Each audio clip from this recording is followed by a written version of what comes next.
to the expansion of human consciousness.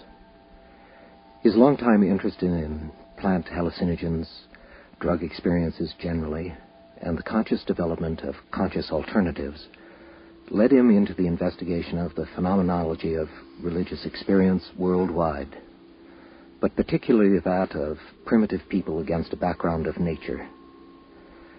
His interest led him on a journey to the Amazon basin, where he discovered a way in which these states became available to himself directly.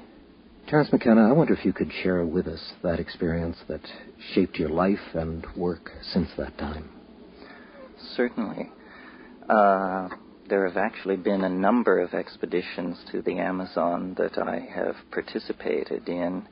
The earliest in 1971, the most recent in 1981. In 1981, a joint ethnobotanical expedition composed of people from Harvard and the University of British Columbia went down to Iquitos in the far east of Peru, and my brother was part of that expedition. He is an ethnochemist at the University of British Columbia. We were looking at ayahuasca, which is a hallucinogenic beverage taken over a very wide area in the lowland jungles of Ecuador, Colombia, and Peru. And we were also looking at a very little studied hallucinogen called ukuhe, or curacao, which is used by the Witoto, Bora, and Muinani people. And in both cases, these hallucinogenic drugs are based on DMT or DMT in combination with some other chemical which potentiates the experience. These are probably the two least studied of the hallucinogens, although ayahuasca is a major folk religion over a very large area and is involved in shamanic curing and is very familiar to the poor classes of the lowland jungles of Peru, and is well known among the mestizo populations. The curacao is a much less known drug, and we were studying it because the orthodox pharmacological theories say that it should not be orally active, and yet it is. So there was a scientific problem there to deal with. Something of discovering a new reality for science. Well, you have to have a scientific problem to center these expeditions, and then what you actually brush up against, of course, is the phenomenology of the drug as it's experienced, and this is far removed from the pharmacological issues which are being sorted out now in the laboratory. But the experience of taking these drugs in the Amazon, up these small tributaries that run into the main body of the river, among pre-literate people who are definitely not middle class, and in the ambiance of the equatorial continental jungles, is very interesting, very enlightening.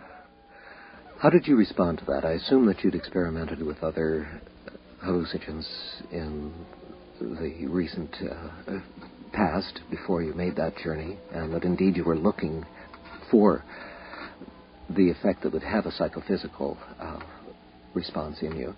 And yet, apparently, you came upon something quite unexpected.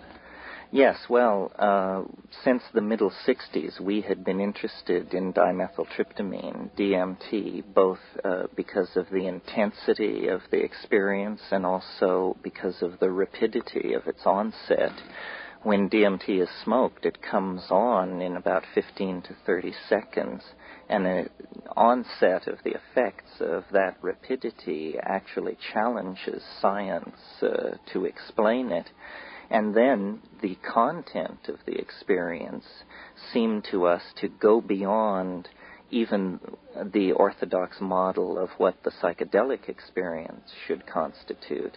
In other words, the psychedelic experience has been discussed in terms of consciousness expansion or exploring the contents of the personal or the collective unconscious, or achieving great empathy with works of art or something of that sort. What we found with these tryptamines was there seemed to be an unanticipated dimension, which was contact with alien intelligence. I call it this for want of a better word. Organized intellects that presented themselves in the drug trance with information that seemed to be not drawn from the personal history of the individual having the experience, or even from the collectivity of human experience. And later we came to feel that this effect was particularized to the tryptamine hallucinogens. In other words, not only DMT and ayahuasca and these more exotic Amazonian drugs, but also psilocybin, which is probably the most widely experienced of these drugs. To me, it was astonishing that a voice could address you in that state and impart information and dialogue with you. Gordon Wasson, who discovered the psilocybin mushrooms, or who formally brought them to the attention of Western science, he also wrote about this phenomenon. But for that matter, so did Plato in discussing the logos for Hellenic human beings. This experience of an interiorized guiding voice with a higher level of knowledge was not alien. However, the intellectual adventure of the last 1,000 years has made an idea like that seem preposterous, if not psychopathological.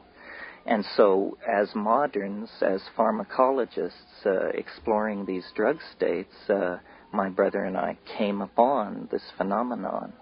And in the ensuing years, we have worked with it, directed other people's attention to it, and I would say a consensus has emerged that this phenomenon is real, but no consensus has emerged, nor it may be that no consensus will ever emerge about exactly what it is. Are we dealing here with an aspect, an autonomous psychic entity, as the Jungians would style it, a sub-self that has slipped away from the control of the ego? Or are we dealing with something like a species overmind, a kind of collective intellect? Or are we in fact dealing with an alien intelligence with all that implies? It's not an easy question to answer. It's not even an easy question to grapple with, because I think the phenomenon does not manifest itself except at doses high enough that, taking now psilocybin, that the drug can be distinguished from any other drug. And that would be my personal definition of the effective dose of a drug. You should be able to tell it from any other drug. Terence, there are certain parallels that are quite obvious, and one of them that immediately comes to mind are examples such as St. Joan hearing voices and gaining direction. Granted, she was a farm girl, and perhaps she was growing mushrooms in the backyard, but there seems to be throughout history, within the realms of religious experience, the hearing of voices, and it's always attributed to, quotes, God. Right. Whatever that image is for the individual that's experiencing it. And I wonder how this equates. Obviously, that experience does not, well, maybe